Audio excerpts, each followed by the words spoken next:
my God, can you lead the prayer?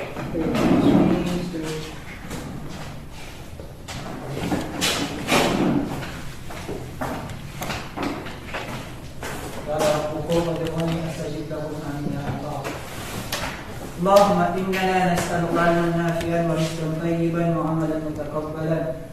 ربنا آتنا في الدنيا حسنة وفي الآخرة حسنة وقنا عذاب النار. صلى الله على نبينا محمد وعلى آله وصحبه أجمعين. والحمد لله رب العالمين. You may now go back to your seat. Thank you, Mama. Good morning, class. Good morning, Mom. You may take your seat. Thank you, Mom. Okay, so who is absent today? No, Ma'am. Miss Annabelle and Miss Ayunan. Alright. Yeah. Yeah. Can I have your pen? Okay, Ma'am. Thank you. Anyone who want to recap what we topic yesterday? Okay, Miss Yeah. Regan. So, the topic yesterday is noun.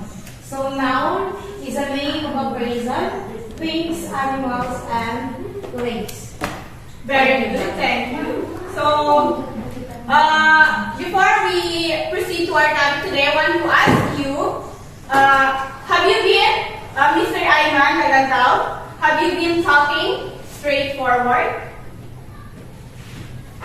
Yes, Ma'am. Alright. Next, Miss Bumbola, do you experience comparing an object to another object? Yes, Mom. Yes, alright, thank you. So, what I asked you is connected to our topic today. Because our topic for today is about simile and metaphor. Then before that, I want you to answer this. So, here are the sentences. First, anyone who wants to read? Mom, Saifullah Agay, please, number 1. he was as quiet as mom. Alright, so what do you think? Is this a simile or metaphor? That is simile because it has the word as, which depicts comparing of something. Yes, very good. It is simile because it has as. Next, number 2, who wants to answer? Abdulmay Buat. This is a walking dictionary.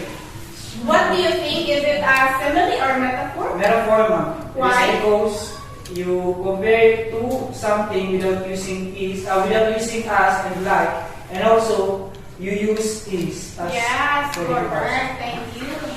Then, for number 3, who wants to answer? Anyone? Miss Makapanlin? She swam like a fish. Is The it answer simile? is simile. Simile, yes. Why? Because the girl on the sentence is comparing like a fish. Yes, correct. So, the simile here is like.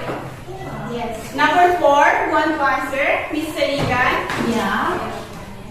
Number 4 is time is gold. Yes, is it? Yeah. Simile It's or metaphor because the gold which describe the time is not literally the meaning of the time. Yes. So it actually not applicable in formal, so that's all. It's Yes. metaphor. Thank you, Miss Saligan. Now, I want to ask you, Miss Bumbola, what do you think is the essence of learning simile and metaphor? The essence of learning simile and metaphor is that two are both figure speech that are made comparison between the two that are not alike. So actually, if you are a person that you wanna send a message, then you are afraid to send it directly, you can use flowering words so that you can deliver it even though it is not straightforward. Correct. Thank you, Ms. Kumbala. Next, Mr. Saifullah Agay. Okay, that's na ako. State some reasons why we must study and understand simile and metaphor. we need to study the simile and metaphor. As a student, we are always being tasked to do essays, poems, and any types of literature. So with that, we have to use the simile and metaphor. So we must study very carefully the simile and metaphor, because with that we are able to understand and know the comparison, how to compare something like human to an object, something like that. And that's it. Thank you. Alright, thank you. That is correct. So we use simile and metaphor to make some flowery words when we write. But this two is, we can only use this in informal and not informal. Let's proceed to our topic. So simile is literally a device that involves the comparison of two different objects or actions. So it is about comparing two objects. Then metaphor is a literary device where a word or phrase is applied to an object or action to which it is not literally applicable. So the next is simile is connecting words such as like and as what can you see here? And the simile here, there is a as, and it use also like. Then for metaphor do not use connecting words such as like and as, because it uses is here. Here's an example. The next is simile makes explicit comparison, means when you are describing literally. Yes, then next, for metaphor, it makes implicit comparison, which is Not literally. not, yes, correct. Then simile here is, when you use a simile, you say that something is like or as something is something else. It is comparing an object to another object. Then here, metaphor, when you paint a picture by saying that something is something else, you use metaphor. Then, do you have any questions or clarifications? None so far. Are you sure? Yes. I have a question. Okay, Mr. Saifullah. Can you give us more examples More examples? about metaphor? Metaphor, okay. So another example of metaphor is Simile is like a living angel. Oh my God, right? Yes. So what else? Is that all? Yes, ma'am. So now let's have an activity. Group yourself into two by pair. Yes, then make an example of simile and metaphor. Each one of you should give one simile and one metaphor. You write it in a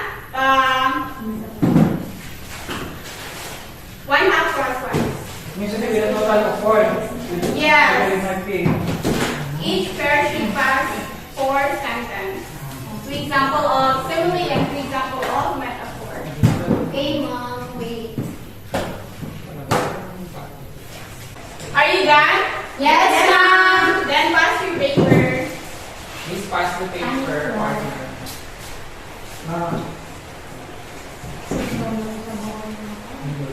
So next, there is individual task.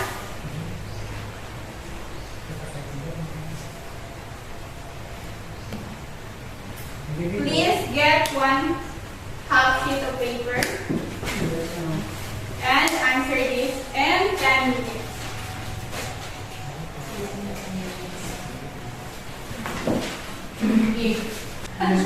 Are you done, students? Yes, ma'am. Pass your paper.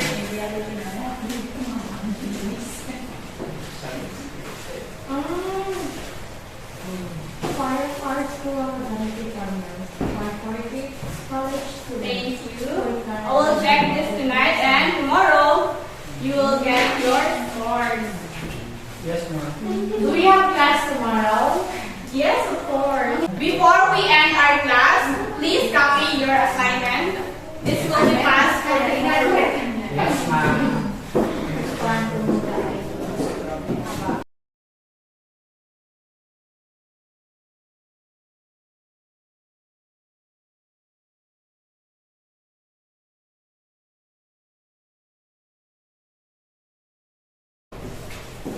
So tomorrow you will pass this. You have to research this following, then give 2 examples each. Is that clear? Yes. Yes, ma'am. So, do you have any clarification and question for today's discussion? None so far. Then, stand up, class. Goodbye and thank you, class. Goodbye,